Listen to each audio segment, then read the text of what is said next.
Everybody, welcome to another episode of History in a Drink. I'm Shawn, and tonight we're going to be talking about Spanish treasure ships and fun stuff. And tonight's drink goes along with that. So, as you can see, with tasting, absolutely delicious. But we're calling our drink tonight Los Aztec Silver, or if you use gold tequila, Los Aztec Gold, which they dealt in both. So we're going to talk about that in the thing. What's in this drink tonight? So it's got tequila, lemon juice, agave syrup, and then spice. We got it's absolutely delicious. So tonight we want to talk about the Spanish gold fleets, and for 300 years the Spanish got gold, silver, and lots of other things out of the New World and brought it back to Europe to make a ton of money for themselves. So. But it was really interesting when I was looking at it because there was actually two fleets that they had. One that went from Manila to Acapulco. On the Pacific side. Yep. And then one that went from Seville and it went to Havana and then split off and went to Veracruz in Mexico and Cartagena in Colombia. So those were the real in the Caribbean. Yeah. And they would only send one of those fleet a year so that they could really regulate and everything. So it wasn't a single ship going over. No. It was a whole group, okay? It was a whole fleet. And so it would be the cargo ships, which were galleons, and then ships of the line, which were the sailing ships, the battleships, that kind of stuff of that day. Kind of protect what's going over. Right, because we're talking billions of dollars worth of gold and silver and other stuff that they're transporting back. And so this becomes the first permanent transatlantic trade route, and that permanent part is really important because there was lots of other trade going on across the Atlantic. The Vikings had crossed over. We believe people from Africa came to South America, all that kind of stuff. So that was the first permanent one, and that's kind of what we give Columbus credit for, is making it a permanent connection between the two. Now, what was coming to Spain from the New World was things like silver and gold. All right, gems, specifically emeralds from Colombia. Okay. All right. And then they were bringing spices and silk that were coming on the ships from Asia to Mexico. And then they were also taking back sugar and tobacco. Now, this is long before, obviously, the canal, that would come across. So when they're getting silk and stuff from China, how are they doing that? So they bring it and they land at Acapulco. Okay. And then they load it onto mules. And they hoof it across Mexico in mule caravans. And it was easier to do that than to just take it back to Manila and go that way. Because they would have to go all the way around the south point in Africa, and there were tons of other nations that could pillage their ships on the high sea. So this way was much more protected for them. And then from those ships didn't go to the New World empty. They took things like oil, wine, textiles, books, which I was really surprised about, and tools, especially iron tools to sell and to use. So that they're not going to go with an empty thing. They want to make money both ways. Yeah. So they called the two fleets. One was called the Flota de Indias, and that's the one that went to the West Indies. And then you have the Galeon de Manila, which was the fleet from Manila to Acapulco. Gotcha. And really fascinating about this is, I always thought when we were talking about pirates, when we did our talks and we're talking about pieces of eight, that a pieces of eight was gold. Well, that was like Pirates of the Caribbean. That's what they always talked about. But it wasn't. It's silver. Okay. And the bulk of the money that they brought out of Mexico was silver, not gold. And so it was those silver coins that they would cut into 8 pieces that would become the pieces of 8. And both of the coins weighed about, the gold coins and the silver coins weighed about 25 grams. Okay. All right. Which is about 2.5 ounces or something like that. And a single galleon on its way back might carry 2 million of these pesos. Holy smokes. All right. So in total, they estimate that about 4 billion pesos were made out of Spanish silver or out of Mexican silver and taken back. Yeah. Now, not all of it went back to Spain, right? That 4 billion is in today's dollars is $530 billion. All right. Wow.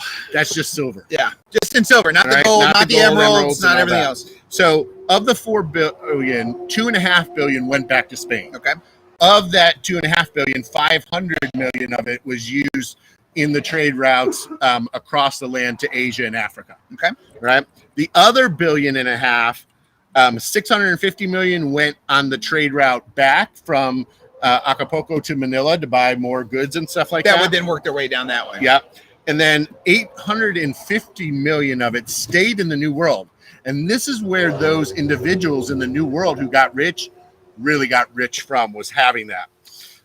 So out of Mexico, mostly the silver came, but I said that the part of the fleet went to Cartagena. Right. That's where they really found gold. The Inca civilization there had a tremendous amount of gold in the Andes Mountains there, and they had emeralds. And emeralds are the emeralds that come from Colombia are the best emeralds in the world, especially from a mine in Muso. Okay. So if you have a Muso, and they label it that kind of stuff, so that they can charge a lot more money for it. So and so they're going to bring all of that stuff back. Now, we think about 300 years of this, that there must have been a ton of fleets and stuff captured and all that. The reality of it is very few of the Spanish ships were ever captured by any other navies. All right. So the whole idea of the Pirates of the Caribbean, that whole thing kind of really was a one-off. Yeah. And they may get one ship here, or realistically, they were stealing from the British and the French and the Dutch, not from the Spanish, because the Spanish put all their eggs in one basket and to protect them. So one of the fleets, all right, was a Dutch admiral named Piet, which I think is Peter in Dutch, Hein, and they captured the entire fleet that was going over at the battle in the Bay of in 16. And all of that treasure was taken to the Dutch. Captured all the ships and took ships and crew and all. Yep, and took it all there. Now, that is the only time an entire fleet was captured. The only other real time that I found that a ship was captured in one was an English admiral by the name of Robert Blake tried to capture the fleet twice. Once in 1656 and once in 1657. And in both of those attempts, he got one galleon out of it. The one kind of limping behind. He would get the one. And the majority of the losses were due to weather, specifically her. And some of them that we're going to talk about tonight, they left in season. And that was the worst done. They all during the summers. They would go on through during the summers. Yeah, exactly. So the most famous of the shipwrecks is the Senora de Atocha, right? And that was found by Mel Fisher in the 1970s, right? And they believe that they have found roughly half the treasure on, which is estimated to be worth somewhere between $200 and $500 million. All right, that would be nice. Yeah. On board, what they have found so far was roughly 14,000 coins. Yep. 1,000 silver ingot bars, and all those bars together weighed a total of 10 tons. All right. They found gold, and so that's just silver. Yep. Then they found gold, emeralds as well, and then one of the things that I didn't realize that they talked about was pearls. So I guess the coast of South America, there were oyster fields, and so they took slaves and captured and just put them to work. The oyster open and collecting all of the pearls, and so they were bringing that back as well, which is funny. Whenever you see those classic, treasure chests, it's gold and silver and things, but there are always just pearls in there as well. Exactly, so it was legitimate. Exactly. So they spent about 16 and a half years salvaging that, and they only believe they found about half of it. So there's still some. Now they have, it's called treasure salvors. They have the rights to salvage it, and that area where it was found has been labeled a UNESCO site. So if you don't know what UNESCO is basically the United Nations designating that as a protected area, sort of like we do with national parks. So we can't go down and start digging ourselves and try we to find could, but we'll see what happens. Right? We know some guys with boats. Yeah, exactly. Now, in that same storm, another ship ran aground, and her name was the Santa Margarita, right? And she ran aground closer to an island and didn't sink completely. Okay. So the Spanish were able to partially salvage her. And in that, they were able to take off of this ship. This one was much larger than the Atocha, they think, was 166,574 gold coins, 550 ingots, right? This is what they found, they salvaged? Yeah. This is what was on the manifest. Gotcha. All right. Then there was 900 ounces of gold in either bars, discs, or bits, it was said. But then this is where the pearl thing came in. They found this chest, and it wasn't listed on any of the manifests anywhere. And it had 16,000 pearls in it. Wow. Right? So these were all natural pearls. And so imagine just finding that. And whose was it really? And Exactly. where was it really going? Right. So with the Atocha site and with the Santa Margarita, that is part of that UNESCO site. So they still haven't found all of that. And a different company, Blue Water Ventures, is the one who is salvaging what's left, the Santa Margarita, and they have brought up roughly $6 million to date.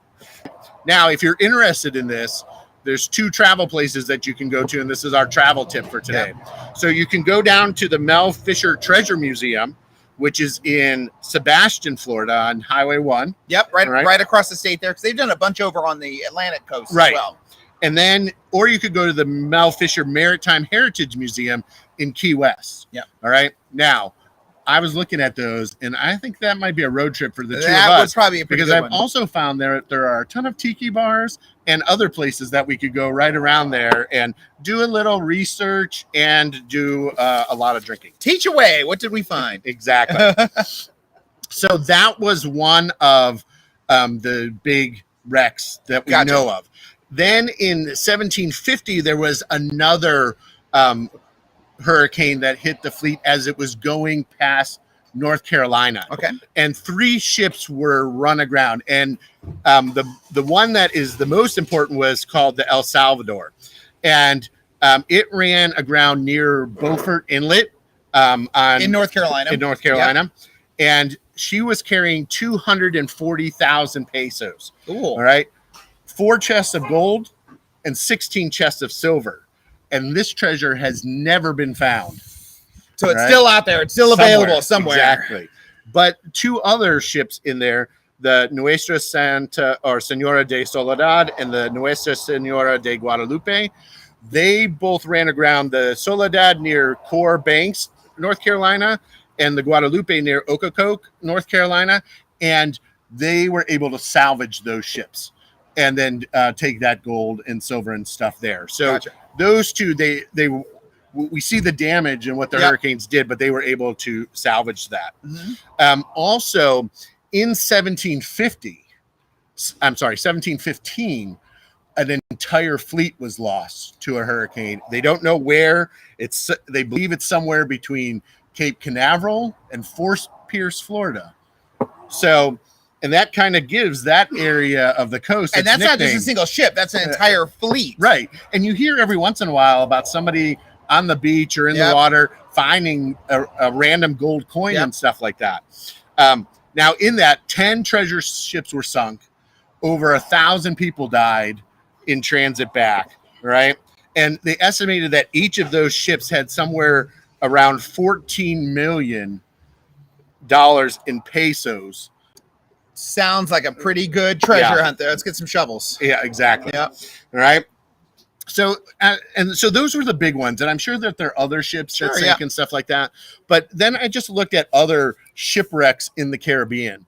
And what I didn't realize is that the kind of the holy grail of shipwrecks to find in the Caribbean is the Santa Maria of Columbus fame. Exactly. So the Nina, the Pinta, and the Santa Maria. Right. She ran aground near Hispaniola on the Haiti side of it on December 24th, 1492.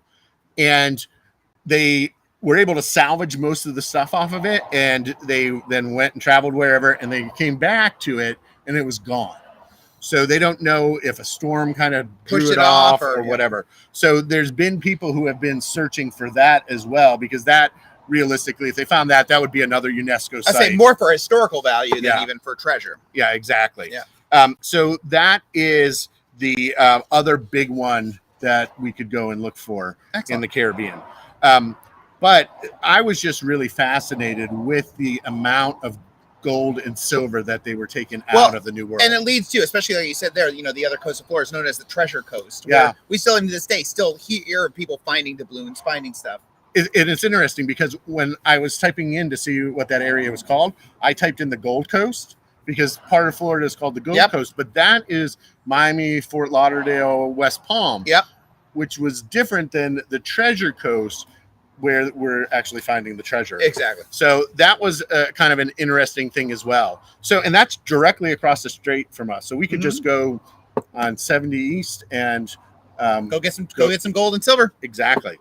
So that's our lesson for today. Yep. The drink again was we called it the Lost Aztec Silver. I hope you try it out. And next week we're going to have something else special for you. We're still working on that. Yeah. And have a great evening. Yep. And for those of you guys who are on the interwebs, obviously, thank you for joining us here. For those of you guys who are here local, we're going to have our regular trivia night tonight going afterwards. May have a little bit of a tied theme to our lesson for the evening. So thank you guys for joining us. Yep. And for those of you who are in town, next Monday night, same thing. Yeah. So please like us. Please subscribe to the channel on YouTube and do any reviews as you can on that as well. We would appreciate that greatly. All right. All right. Thank you guys. And thank you guys. Woo!